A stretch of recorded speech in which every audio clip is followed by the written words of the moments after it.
The phone vibrated on the nightstand, its buzz cutting through the silence of the cheap motel room like a blade. I stared at the screen, her name glowing in the dark, Elena. My chest tightened, a fist of grief and rage squeezing my ribs. 7 days ago, she'd thrown me out, her voice cold, her eyes avoiding mine as she handed me a suitcase and a divorce filing. Now at 2:17 a.m., she was calling. I let it ring, each pulse mocking the ache in my gut. What could she possibly want? My thumb hovered over the screen, torn between answering and hurling the phone against the wall. I picked up on the last ring. Elena. My voice cracked, betraying the sleepless nights and whiskey-soaked days. Marka, I need you to come back. Her words were soft, trembling, nothing like the steel in her tone when she'd told me to leave. Please. I can't do this alone. Do what? I snapped, sitting up on the creaky mattress. The room smelled of stale cigarettes and regret, the neon glow from the motel sign bleeding through the curtains. You kicked me out. You said we were done. I know. Her breath hitched, a sob breaking through. I was wrong. I'm sorry. Just come home. Suspicion coiled in my chest, sharp and cold. This wasn't the Elena I knew, fierce, unyielding. The woman who'd built a life with me over 10 years, only to dismantle it in a single night. Something was off. I wanted to believe her, to cling to the hope that she still loved me. But the memory of her distant glances, the late-night texts she'd hidden, the lipstick stain on her collar I'd pretended not to see, they all screamed betrayal. I'll be there in an hour, I said, hanging up before she could respond. I didn't trust myself to say more. The drive to our house was a blur of rain-slicked roads and flickering streetlights. My hands gripped the steering wheel, knuckles white, as my mind replayed the past month. Small things had shifted. Her laughter quieter, her touch fleeting, her excuses piling up like unpaid bills. Work's been crazy, she'd said, waving off my questions about late nights at the office. I'd believed her because I wanted to, because love makes you blind, stupid, and desperate. The house loomed ahead, its windows dark except for a faint glow in the living room. I parked in the driveway, my heart pounding like a war drum. The air was heavy with the scent of wet grass and impending storm. I hesitated at the door, key in hand, feeling like an intruder in my own home. What was I walking into? An apology? A trap? Or something worse? Inside, the house was too quiet, the kind of silence that hums with secrets. The living room was dim, lit only by a single lamp casting shadows on the walls. Elena sat on the couch, her knees drawn up, her dark hair spilling over her shoulders. She looked smaller, fragile, her eyes red-rimmed and haunted. Mark, she whispered, standing as I entered. She took a step toward me, then stopped, as if unsure I'd let her close. Thank you for coming. What's going on? I kept my voice low, scanning the room. Her phone lay face down on the coffee table, next to an empty wine glass. A jacket I didn't recognize hung on the armrest. Leather, men's, expensive. My stomach twisted. I didn't mean for things to end like this, she said, her voice breaking. I thought I could handle it. But I can't. I need you. Handle what? I stepped closer, the floorboards creaking under my boots. Elena, you threw me out. You filed for divorce. And now you're acting like I'm supposed to just forget it? What aren't you telling me? Her lips parted, but no words came. Her gaze darted to the hallway, and I followed it, my pulse spiking. A faint sound, a shuffle, a muffled thump, came from the bedroom.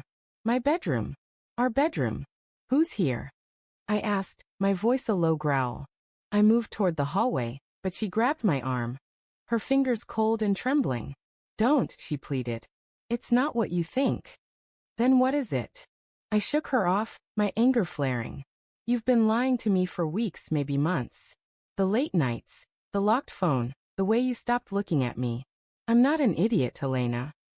Tears streamed down her face, but I didn't stop. I stormed down the hallway, my footsteps echoing like gunshots. The bedroom door was ajar, and I pushed it open, expecting, hoping, to find nothing. But there he was. A man, tall and broad-shouldered, stood by the bed, shoving clothes into a duffel bag. His face was shadowed, but I recognized him instantly. David, her co-worker, the one she'd called just a friend, when I'd asked about the late-night meetings. He froze, his eyes meeting mine, and for a moment, the world stopped. "Mark," he said, his voice calm, too calm. "This isn't." "Get out," I said, my fists clenching. "Now." He didn't move, just stared at me, his jaw tight. Elena rushed in behind me, her voice frantic. "Mark, please listen to me. It's not what it looks like." "Then what is it?" I turned to her, my voice shaking with rage and heartbreak. "Because it looks like you've been sleeping with him. In our bed. In our home." She flinched, her hands twisting together. I didn't mean for it to happen. It was a mistake. A stupid, horrible mistake. A mistake. I laughed, the sound bitter and hollow. "You don't accidentally betray someone you love, Elena. You don't accidentally lie for months." David stepped forward, his hands raised. "Let's all calm down. I'll leave, okay? I don't want trouble." Trouble. I took a step toward him, my blood boiling. "You're in my house, packing a bag like you live here. You don't get to just walk away." "Mark, stop." Elena grabbed my arm again, her nails digging into my skin. "He's leaving. I told him to go. That's why I called you. I want to fix this. I want us." Her words hit like a punch, but they didn't soothe the wound.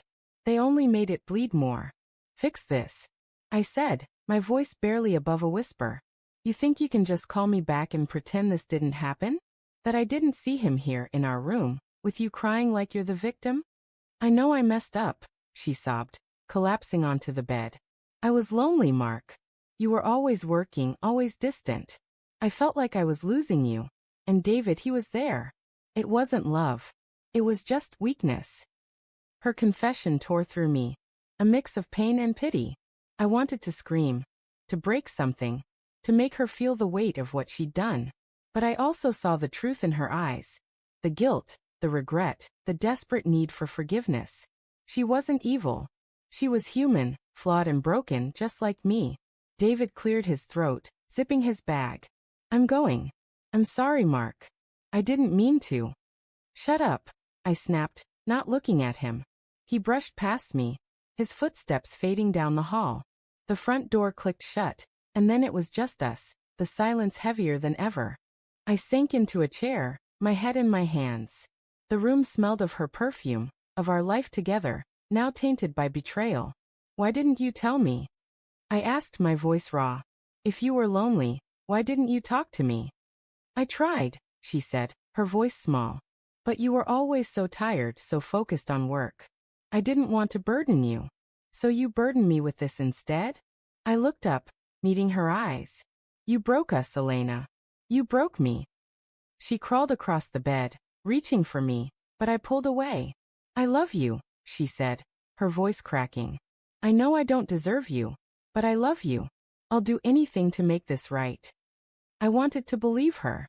God, I wanted to. But the image of David in our bedroom, the weight of her lies, it was too much. I stood, my legs unsteady, and walked to the door. "Mark, please," she called after me. "Don't leave." I paused, my hand on the doorknob, my heart splitting in two. "You left first," I said, and walked out into the rain. The drive back to the motel was endless, the road blurring through my tears. My phone buzzed again, her name again, but I didn't answer. Not this time. The betrayal was a wound too fresh, too deep. But as I pulled into the motel lot, a new message flashed on the screen. "I'm pregnant, Mark. It's yours." My breath stopped. The world tilted. And in that moment, I knew nothing would ever be simple again.